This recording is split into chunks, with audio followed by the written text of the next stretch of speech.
Hey y'all, welcome back to my channel. And y'all know I'm always trying something, and y'all know I'm always trying to teach myself a new skill once a year. Like in the beginning of the year, I usually will pick up like crocheting or like sewing or like, you know, some type of activity that I didn't know, or if I don't fully learn how to do it, I'll learn about it.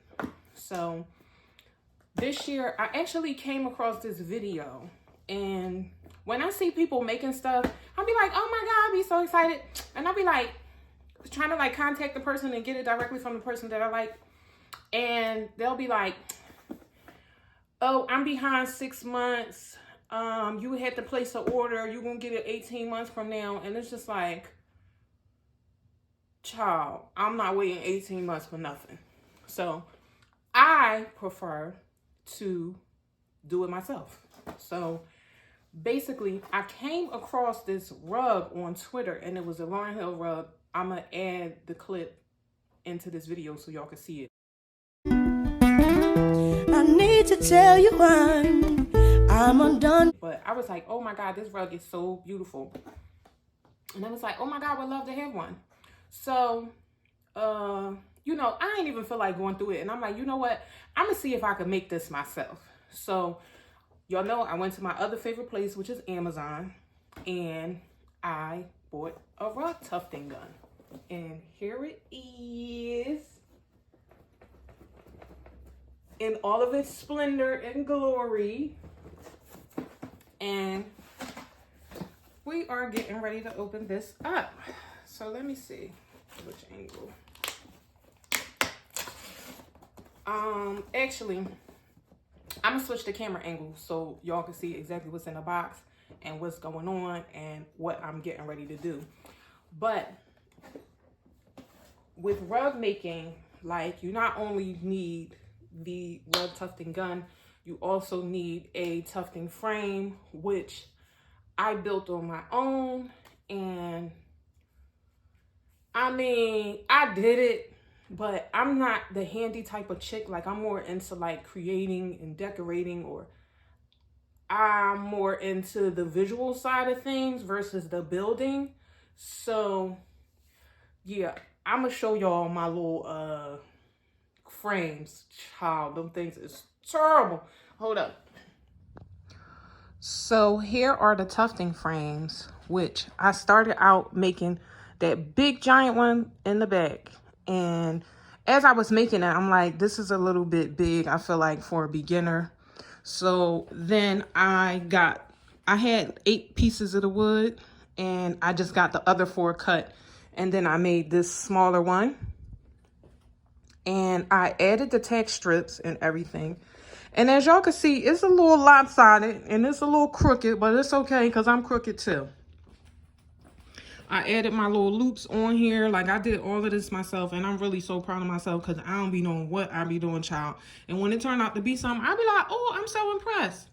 But this is the frames that you're going to need. I can't tell y'all how to build it because I barely built this myself. But let's get back into the tufting gun. All right, so I'm going to stand to the side so y'all can see exactly what's in here. And we just going to open it up like so. And it's pretty well put together. It's a little booklet with the instructions, which I know black people don't even read that. So we don't read the instructions till we get in trouble. So we just going to put that over there for the time being. Which I'm going to probably be in trouble more than likely as soon as I pull this out, because this is my first time doing this. So I don't know like how it gets set up. But this is the actual gun. And this is the cord. The cord looks really long. And the adapter. It is a thank you card in here. And now this is supposed to be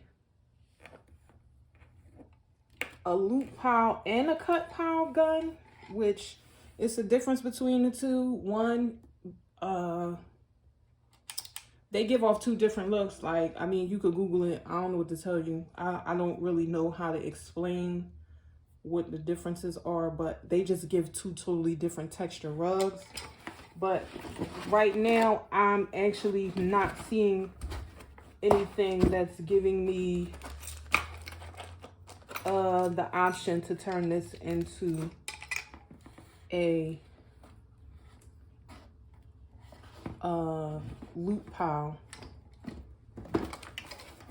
However, I do have a hand version of this, which I'll show that as well, that creates the loop pile rugs.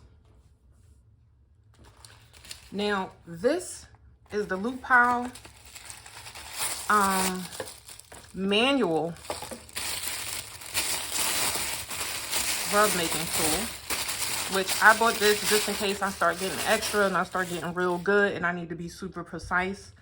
But there is clearly a difference, and there is a difference in the method that you use in order to use these. But any little tool that you get is going to be faster than doing it with a needle in your hand. So this is what the manual loop pile tool looks like. And let me pick this up. So I don't know if y'all could see that. Let's see. I don't know if y'all could see, but up in here, it's like some little scissors that is going to cut the yarn as you're putting it in.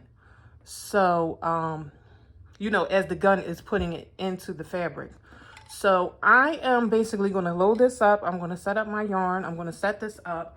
I'm going to put my burlap cloth onto my tufting frame, get everything set up, and then we're going to see how it works, and we're going to see if this is a cop or a flop, and we're going to see if this is going to be my new hobby, and this is going to be my new hustle, because everything's a hustle, honey.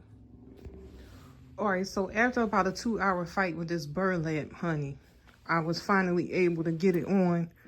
I mean, I don't know if it's tight enough, but I guess we're going to find out once that gun get to going.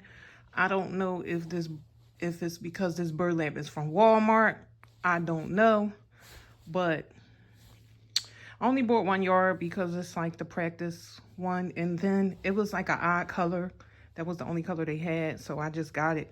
But I ended up having to bend like the little the nails that were inside of the tack strips because the burlap would not stay on it. It kept popping off.